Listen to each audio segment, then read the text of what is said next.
कहते हैं कि बच्चे भगवान का रूप होते हैं, लेकिन मगर वही बच्चे शैतान का रूप ले ले तो।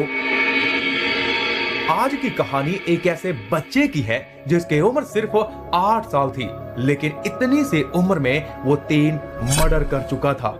लेकिन कैसे वो दुनिया का सबसे छोटा सीरियल किलर बना। बिहार का एक छोटा सा गांव, जहां एक ऐसा परिवार था जो गरीबी से जूझ रहा था।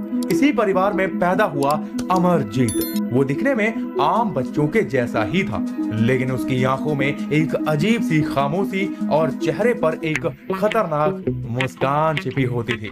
सब कुछ ठीक चल रहा था जब तक कि गांव में अजीब घटनाएं नहीं होने लगी। पहली घटना थी अमरजीत की अपनी चचेरी बहन की मौत। 2006 में उसने अपनी 6 वर्षीय चचेरी बहन को खेलते खेलते जंगल की ओर ले गया और वहां पे पत्थरों से पीट पीट कर मार डाला। ये घटना उसके परिवार वालों ने सभी लोगों से छिपाई, ये सोचते हुए कि हमने अपनी बेटी को तो खो दिया, अगर ये सच्चाई बाहर आई तो कहीं अपने बेटे को भी ना खो बैठे। और इसी सोच में उन्होंने मजबूरन चुप्पी साधी रखी। और वहीं लोगों ने ये सोचा कि ये एक हादसा है, लेकिन असली डर तब फैला जब कुछ महीने बाद अमरजीत ने अपनी 8 महीने बहन की गला घोट के बेदर्दी से हत्या कर दी। उसके माता पिता जो गरीब थे और कानून से डरते थे, उन्होंने पुलिस को कुछ भी नहीं बताया और इस सच्चाई को फिर से दबाए रखा। सोचिए, एक माँ जिसने अपने बच्चे को खो दिया, लेकिन फिर भी अपने दूसरे बच्चे को बचाने के लिए चुप रही। हालांकि इस बार उन्होंने अपने बच्चे को काफी मारा पीटा और समझाया, लेकिन इसका कोई फायदा नहीं हुआ, क्योंकि 2007 में अमरजीत ने अपनी तीसरी और सबसे खतरनाक हत्या की। इस बार उसने अपने पड़ोस की 6 महीने की बच्ची खुशबू को निशाना बनाया। उसने खुशबू को घर के पास से उठाया जब कोई उसे नहीं देख रहा था। उसे गांव के बाहर खेतों में ले गया और उसे सीधे तौर पे पटक दिया और उसके बाद उसका गला घोट के उसकी भी हत्या कर दी।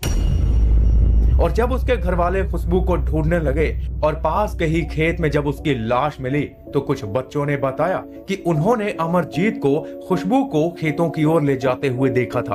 अब इसी बात से उसी के ऊपर पूरा संदेह हुआ। हालांकि घर वाले तो समझ ही चुके थे कि इसी ने किया होगा। और अब 23 मई 2007 को पुलिस के सामने उसे लाया गया। उसने बिना किसी डर के मारे कबूल किया और कहा, हाँ मैंने मारा है, इसमें क्या है, मुझे मजा आता है। लेकिन सच बताने से पहले उस बच्चे ने पुलिस वालों से पार्ले जी बिस्किट मांगी और खाते खाते उसने अपने इन हत्याओं का खुलासा किया। और यहीं पर पिछले 2 हत्याओं का भी खुलासा हो गया, जो पहले डर की वजह से उनके घर वालों ने छिपा लिया था। लेकिन उसे सजा नहीं हो सकती थी, क्योंकि वो सिर्फ एक 8 साल का बच्चा था और इसीलिए उसे बाल सुधार गृह में भेजा गया और 2016 में उसे रिहा कर दिया गया और एक नई पहचान दी गई, जो कि आज भी हम सभी के बीच एक नई पहचान के साथ जी रहा है। लेकिन अब जाते जाते अपने सुझाव फीडबैक में जरूर बताएं कि आप कैसी क्राइम की कहानियां सुनना पसंद करते हैं।